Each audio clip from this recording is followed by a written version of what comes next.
In the ongoing war between Ukraine and Russia,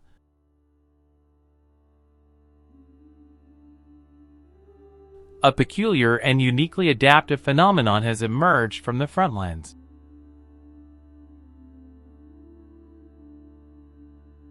Frankenstein tanks, a colloquial term coined by military analysts to describe an improvised category of armored fighting vehicles constructed through the ad hoc combination of mismatched components from various decommissioned or captured Soviet-era tanks, Western-supplied armor, and even civilian machinery.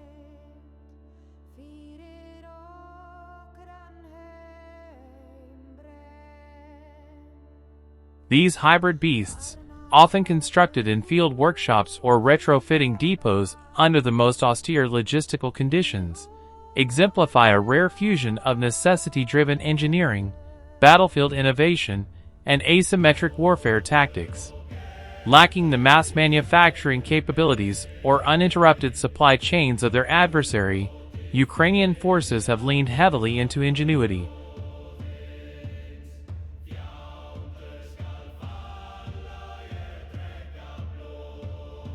Salvaging turret systems from destroyed Russian T-72s, cannibalizing hulls of obsolete T-64s, integrating American or European sensor and fire control technology, and even mounting improvised cages, slat armor, or ERA bricks from different generations of armor packages to enhance survivability against loitering munitions and anti-tank guided missiles.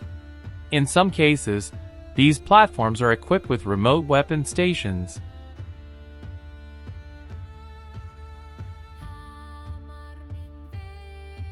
thermal optics sourced from NATO-supplied parts, and digital battle management systems retrofitted via open-source software developed by civilian coders.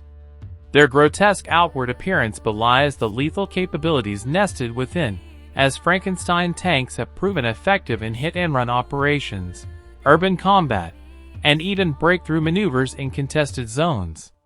Beyond their combat role, they serve a symbolic function, a reflection of national resistance, post-industrial resilience, and technocultural hybridity where post-Soviet mechanical legacies are merged with contemporary military science.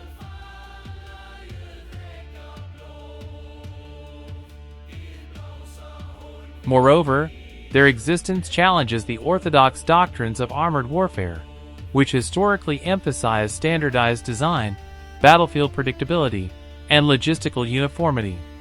Instead, Ukrainian Frankenstein tanks signify a shift toward guerrilla mechanization, an approach defined not by production line perfection, but by real-time battlefield adaptation.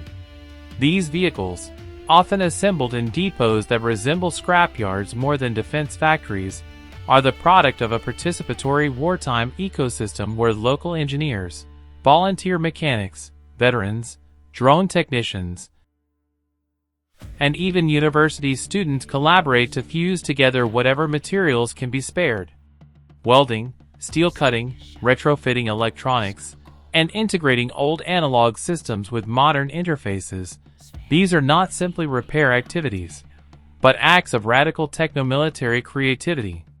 Many units feature unconventional hull shapes due to mismatched chassis or additional armor plating, leading to uneven weight distribution and altered mobility characteristics, which Ukrainian operators have adapted to through modified driving techniques and selective deployment.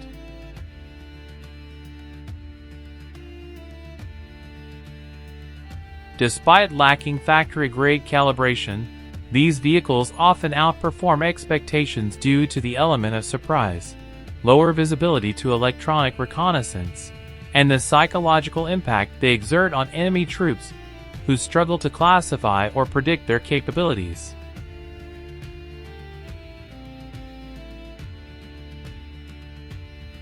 Intelligence reports suggest that Russian forces have, on occasion, mistaken them for next-generation prototypes or decoys due to their atypical signatures.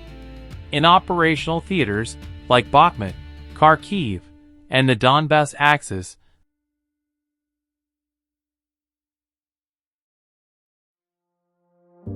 Frankenstein tanks have been documented operating alongside drone swarms, providing cover for infantry advances or drawing fire from enemy armor to expose hostile positions. In some documented cases, they have carried EW equipment or signal jamming tools to interfere with Russian Yeti communications.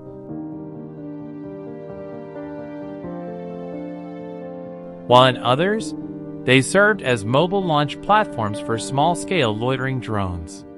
This multi-role adaptability underscores a broader doctrinal shift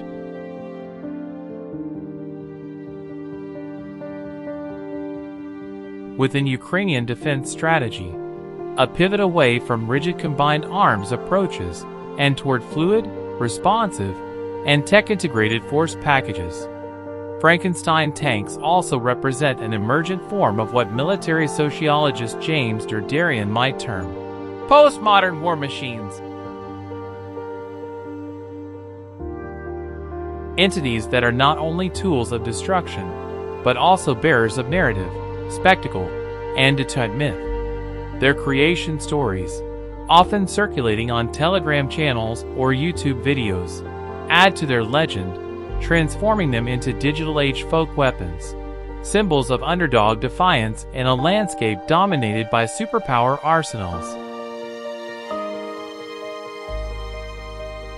Economically, their construction is not only cost-effective, but often circumvents procurement delays, making use of wartime salvage to stretch limited resources across multiple brigades.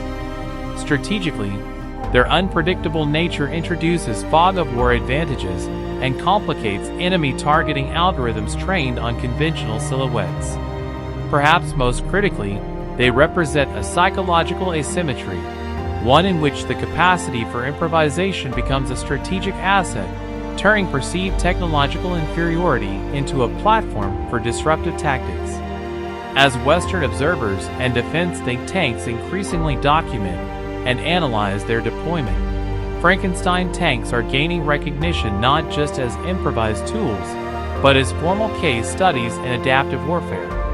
Their design blueprints, if one can even call them such, evolve iteratively. Each combat engagement yields new lessons, feeding back into the decentralized innovation cycle driving their production.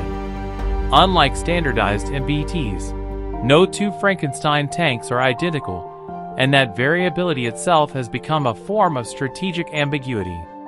Future battlefields may well draw from this model, where modularity, local fabrication, and user-led design become staples of conflict logistics. In this light, the Frankenstein tank is not merely a byproduct of desperation, but a blueprint for a new era of decentralized, technologically hybrid, and narrative-driven mechanized warfare.